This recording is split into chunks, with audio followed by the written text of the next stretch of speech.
Good afternoon, roommate. I wanted to share with you a read aloud today that you can listen to before you go to bed or if you're chilling in the afternoon after dinner. Today's read aloud will be Berlioz the Bear by Jan Brett. We've read this book already in the library, but because it's a book we already know, we can follow along even better. Berlioz the Bear. Written and illustrated by Jan Brett. Zoom, zoom, buzz. Zoom, zoom, buzz. Berlioz had been practicing for weeks, and now just when the orchestra was going to play in the village square for a gala ball, a strange buzz was coming from his double bass. "Why now?" Berlioz said to himself.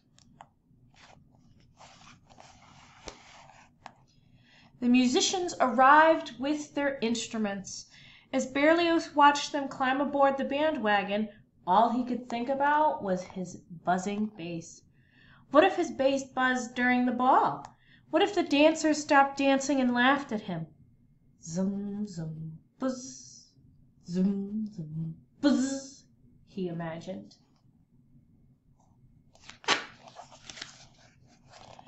Berlioz picked up the reins and clucked to the mule, and off they went down the road. He was so worried that he didn't see a hole in the road ahead. Suddenly, the wagon lurched to a stop. The front wheel was stuck in the hole. The mule took one look back, sat down, and yawned. "Oh dear," said Berlioz, as he tried to get the mule to stand up and pull the bandwagon out of the hole. "What can we do? We're late for the ball." "I'll help you," said a rooster who was passing by on his way to the ball. "I'll just tug on the rope and pull you out," he bragged. The rooster pulled and pulled, but the mule stayed put.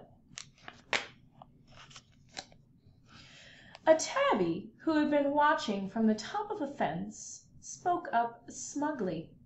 "That isn't a job for a featherweight," he purred. "I'll do it for you." And he took the rope and pulled, but the mule wouldn't move. "Oh my," said Berlioz, "at this rate we'll never get to the ball on time. Everyone put on your concert tailcoats so we'll be ready to start as soon as we get there."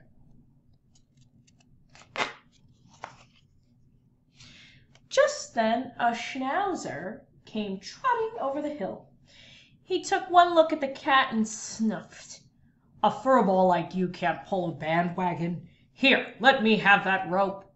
He panted and pulled, but the wagon stayed in the hole. Berlioz handed out the music.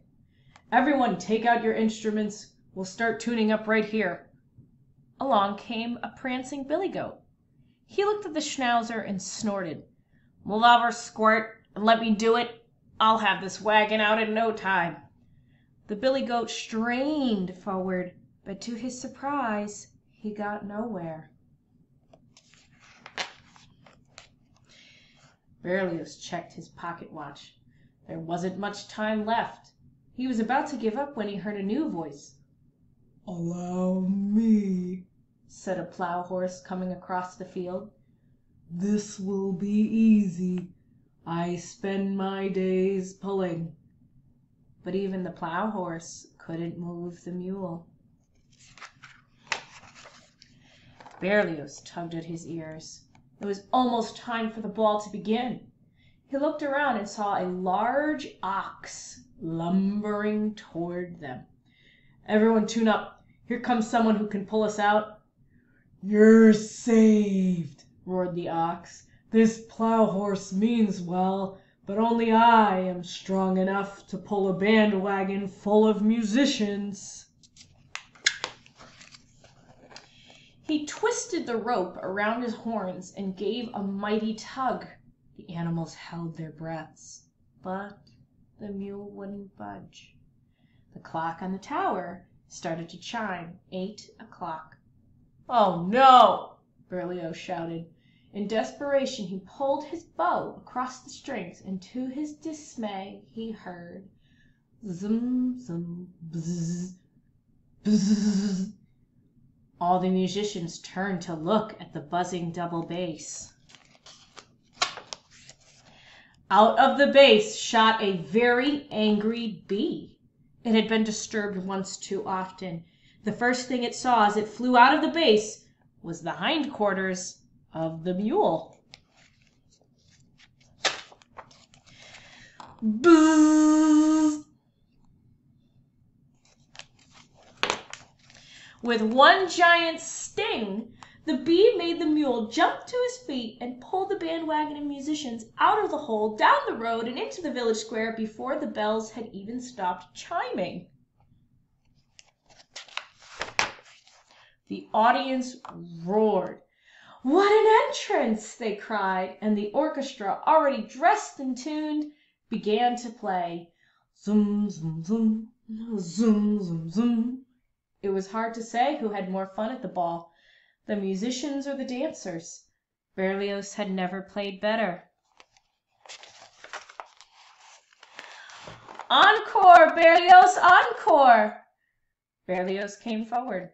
"Thank you all, and this evening I would like to dedicate our encore to the buzzing bee." The end. I hope you enjoyed that story, and we will have more to come over our long learning break.